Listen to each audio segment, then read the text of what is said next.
Kofi, you wouldn't remember this, but I would say maybe about 8 years ago, you and I did an interview here in Toronto. It was you and The Miz that were here, and you were promoting a match that was happening in Toronto. I remember the conversation that we had, and we talked about, would you ever get a chance to win a world title? And you actually talked about being patient and talked about your time was going to come. Here's your time, my friend. I prophesized this moment? You did. Wow, amazing. Yeah, that sounds like me. It definitely was you, my friend. So how does it feel? You come back to Toronto, but you're the champion, and you're part of the biggest event of the summer, SummerSlam. It feels great, man. It feels awesome for me to be holding this WWE Championship right now. Like, you see me taking a lot of pictures with this in my hand. I want as much photographic evidence as possible, because I don't know how long this is going to last for. You know, I'm trying to make this reign count. Having to fight for 11 years, man, it's been a long, hard journey, you know? But anybody out there who's ever had to fight for anything knows that if you really want something, you have to fight. And if you really want it, you don't care how long you have to fight to do it or to achieve that goal. But lo and behold, here I am, man, and so fortunate to be standing here before you with this title. When you were pinning Daniel Bryan, I've heard wrestlers say, or I should say WWE superstars say, that it's almost like in slow motion when this happens. Was it that way for you? 100%. Even because the way that we went into it, like, I had time to think about it. Like, I think I had him and I was like stomping on him, and then like I got to go to the corner, and now I'm just waiting, you know? I'm getting like real bad goosebumps on my skin right now. But like, I'm just waiting. I'm like, oh my God, like now it's gonna happen, because everything changes in our industry like at the drop of a hat. Sometimes, I mean, even look at last week, I was scheduled to face Daniel Bryan like one-on-one, and then all of a sudden I wasn't on the show, you know? So like, card is always subject to change.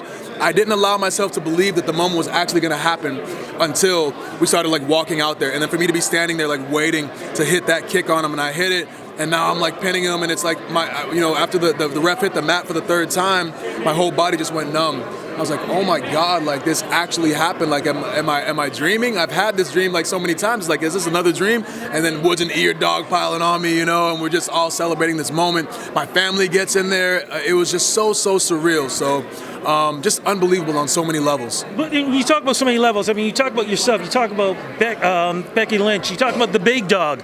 I mean, you three have really... You changed something with the WWE and the way it looks, because as much as we know certain things are scripted and whatever else, there's a reality to this, and people look up to that reality. Yeah, for sure. I say that all the time, is that this is supposed to be entertainment. You know, you're supposed to go to a show where you know, oh, all the outcomes are predetermined, but when you're able to touch people's emotions, you know, you're able to really tug on their heartstrings, you know.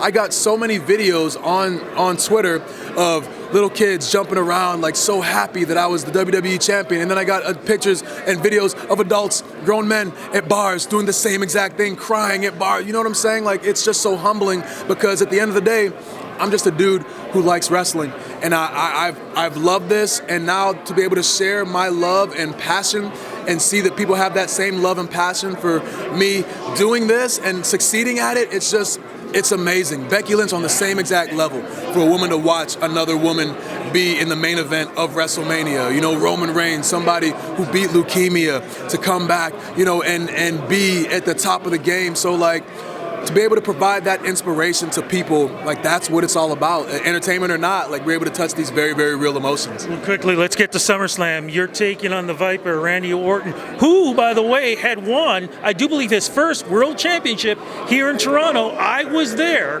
to see that. Nice. Are you worried about that? Because, you know, the odds kind of go to Randy, because he's been in the game longer. His family lineage has been, you know, the way it is. Plus the fact, too, we all know the story of what happened between the both of you several years ago when he stopped your run.